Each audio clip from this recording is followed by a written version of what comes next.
Hey, it's your boy Bont83 for Successful Convicts, and today's episode is brought to you by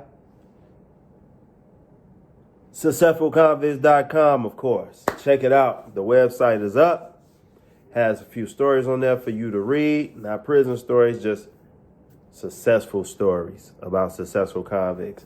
And keep in mind that it's not where it's supposed to be or where it's going to be, but it is there. Check it out. Like I said before, Successful Convicts merch on the way, coming soon. And if you haven't done so already, subscribe, like, leave a comment.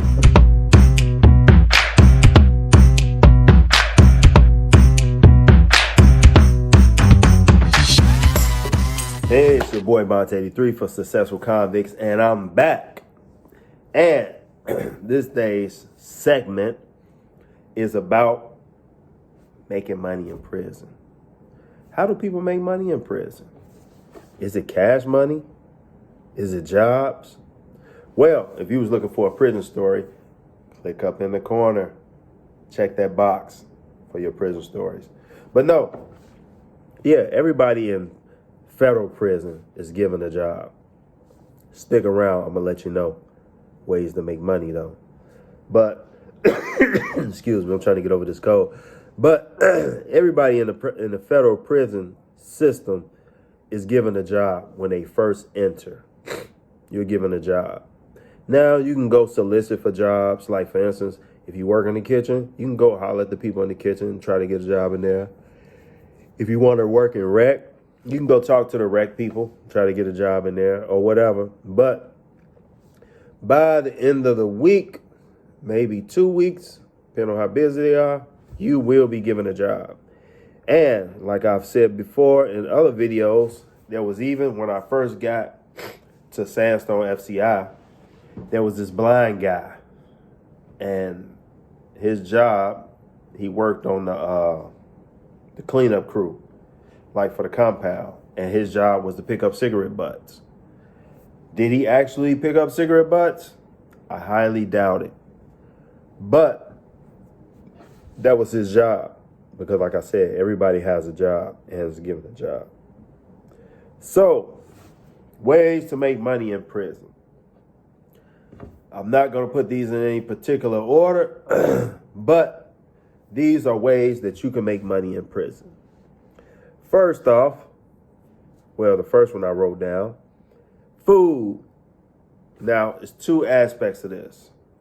You got when you work in the kitchen and you bringing food out of the kitchen, selling it to people because everybody likes to eat.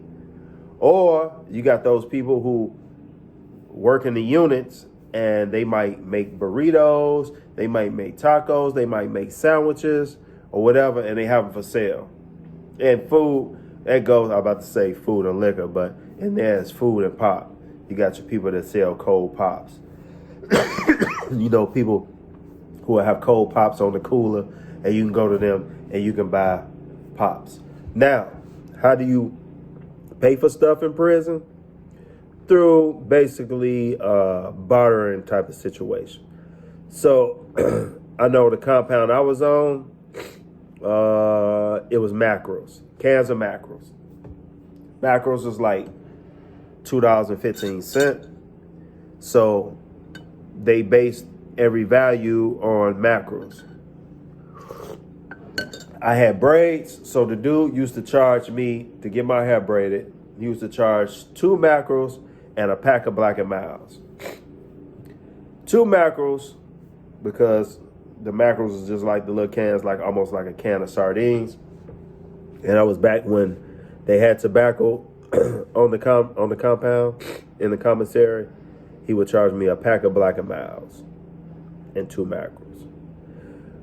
I've been to other compounds where everything was stamps. So, you know, if you wanted an onion, they might charge you 2 stamps for an onion. They might charge, you know, a book of stamps for this, a half a book of stamps for that. You know, they was gambling in stamps and stuff like that. So it depends on the prison's market. Like what's the market? Like, do people do stuff here for stamps? Do they do stuff here for mackerels? Do they do stuff for cans of tuna? Do they, give you a list? Like, for instance, if you owe somebody $10, they'll find out, okay, you go to commissary on Thursdays. Okay, so by Thursday, they have you a list of things that they want you to get for them. So you go to the store and you buy that list, which will add up to about $10. And they will say, okay, get me this. And you will go to the store and get it. So one way of making money is through food, whether it's getting food out of the kitchen and selling it, or making it in the units and selling it like almost like a kiosk vendor, like they might have, like I said, burritos, all kind of stuff. Second way of making money in prison that I've noted is running tickets. Now, I don't gamble. I didn't get into the gambling, and I don't really know the specifics of what you need to run a ticket. I just know that's one way of making the money. Is it illegal? Well, every way of making money in prison is illegal because they don't want you running side businesses. They want you to work the jobs that they have to offer and get paid from that. You doing stuff on the side, you taking a chance anyway. Now, it's just like out here in the free world. You got stuff that's illegal, and then you have stuff that's highly illegal. Running a ticket would be one of those things that's highly illegal or highly looked down upon, or that they constantly trying to watch out for and crack and bust and find out who's doing it and all that type of stuff, because it involves gambling. When you got gambling involved, that's where the violence rate goes up a little bit, because sometimes people are gambling with the hopes that they're going to win. They don't necessarily have the financing that they're gambling with. Like it was called gambling on ass, which means that you have no cash. Only thing you got is your ass. Not in a sexual way, but mean that they're going to beat it up at you. But yeah, so running tickets is one of those highly illegal, but the bigger the risk, the bigger the reward. It's highly profitable. Another way, washing clothes. Hey, it's not just like one of those jobs that they make somebody do. It's people in there who actually do it. And surprisingly so, there's a lot of people in there who don't know how to wash or don't want to wash and have the money to afford to pay somebody else to do it for them. This is one of the hustles that if you worked in laundry, it would be really convenient, because you're in laundry, you're washing clothes anyway. So now you can take your customers' clothes and wash them, and you got access to the iron. You can starch them, and you can hook them up, and then they come pick up their clothes like they regularly picking them up, but you've given their clothes some extra special care, and they made extra. Another way to make money in prison, I'll say that one for last. Teaching what you know. Yes, prison is supposed to be all about rehabilitation, but it's not. Because how are you going to rehabilitate somebody that was never habilitated? Most of these people I was in the federal prison. If you look at it like this, everybody that's in prison is in prison for doing something outside of the law, so they say. People in there for mortgage fraud, embezzlement, all types of crimes that involve money, right? Even drug dealing. You figure like this: in order for you to do extras, you got to know how to do the basics. So if a person is in there for mortgage fraud, that means he knows how to manipulate the mortgage process. In order to know how to manipulate the mortgage process, he has to know the basics of mortgage and has to know the basic mortgage process before you can go above and beyond. Just like with drugs. In order to know how to blow up an ounce and make it into 2 ounces, you have to know how to cook an ounce. Once you know how to do the basics, you can learn how to do the extras. So if you go in there and you some type of expertise, or you don't got to be an expert, so to speak, but just know what you do, you could teach other people. On the side, you can even go to the library and see if they'll let you teach it as a class. And it looks good on your record, you know what I mean? Hey, he taught classes while he was in here and blah, blah, blah. But I learned real estate, the real estate game from a guy. And all I had to do was bring him some Pepsi, and I worked in the kitchen, so he used to always want hamburgers. So I brought him hamburgers. On hamburger day, I brought him extra hamburgers.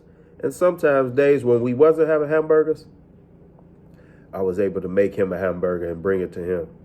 And in exchange, he taught me all he knew about real estate.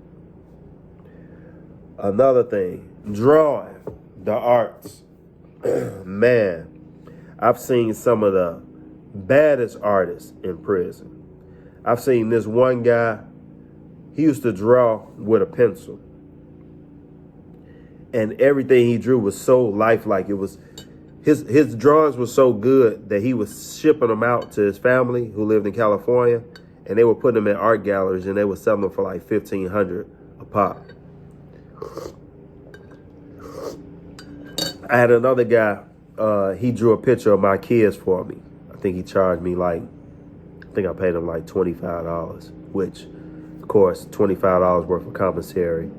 But that was cheap because people are in there charging. They are doing some serious artwork. I mean, down to the detailing of, you see the veins in the eyeball.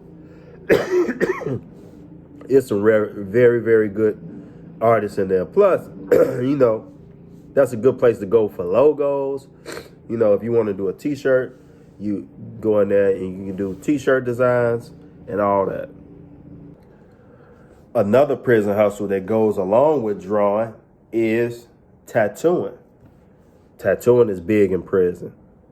That's one of those highly illegal jobs in there, because you got to hide the tattoo gun, you got to hide the tattoo ink, and, that type of stuff. Now, don't get it wrong. Just because you're in prison, everybody's not using that homemade ink. Everybody's not using the homemade tattoo guns. Everybody's not using the homemade needles. Depending on your level of security of the prison you're in, man, it could get pretty worldly like. You would think because a person is in prison, they got to have all these makeshift stuff. But truthfully, I've gotten a tattoo on the street from a homemade tattoo machine. He had made it out of a can opener.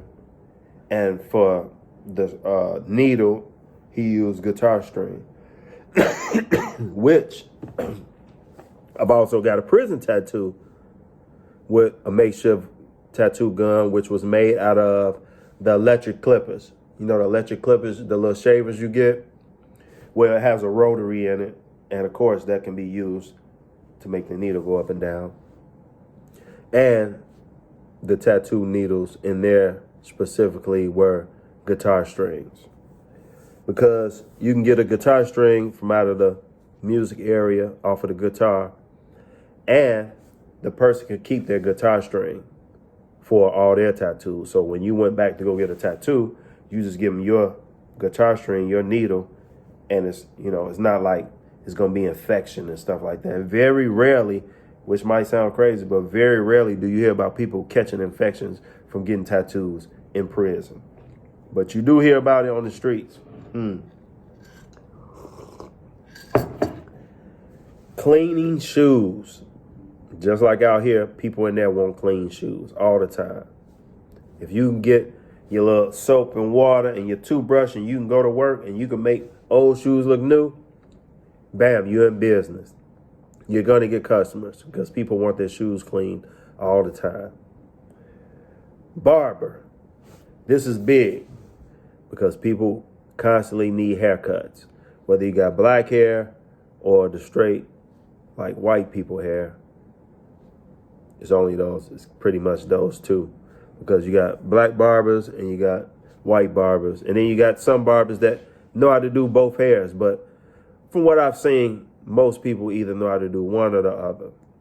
And one, you can work in the barbershop, but from what I've seen, people, although they work in the barbershop and they get paid by the prison for working in the barbershop, they still charge.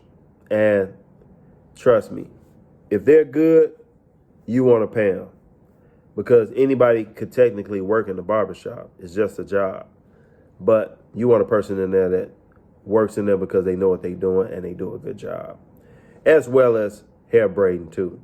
Because you have a lot of people with braids. You have people with dreads. So you got people that know how to twist the dreads and take care of your dreads and stuff like that. But yeah, for the most part, doing hair. I assume the same thing for women prisons too, when it comes to doing hair. Excuse me, man. Trying to get over this cold. Running a store. Another one of those. It's kind of like mediocre on the illegal side. It's illegal, but I'm saying as far as getting hot.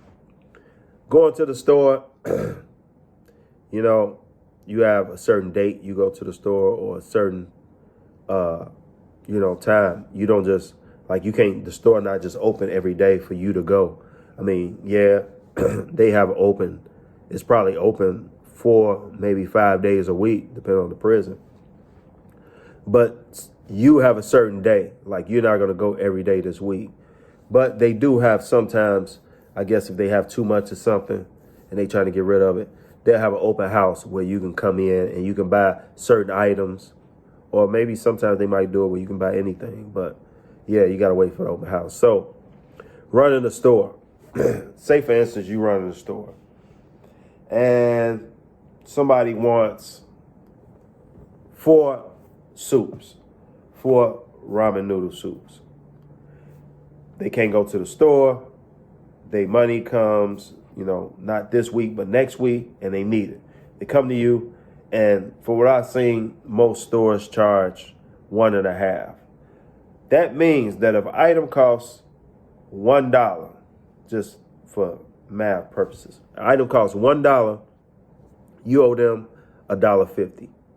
So you owe them 1 because it costs $1 plus half, 50 cents. See what I'm saying? And that's how the stores work. And usually the store people, they'll have you buy whatever it is that you got from them so that they can replace it in their stock. And then they'll get more stuff. But running the store, that's another way, another hustle that you can have in prison. Another hustle, and I've seen Big Hurt talk about this, but legal work. Like if you're real good with law and you might have been a paralegal, you might have been a lawyer, you know what I mean, or whatever. You might have been something to do with law. But if you're real good with law and you can help people like with their cases and stuff like that, that's definitely a hustle. Because a lot of these lawyers on the street, they charging you street prices because they have that BMW note, they have a house note, they have a country club note. So they charge you a lot of money. And a lot of times it's not your money that you're paying, it's your people's money, people that love you and that support you.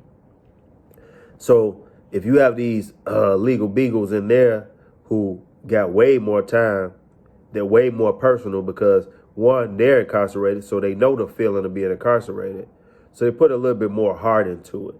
And sometimes they charge. Most of the time they charge, but, And the last one that I said I was going to say for last is what? Just like on the street, selling drugs. That's one of the most highly illegal hustles.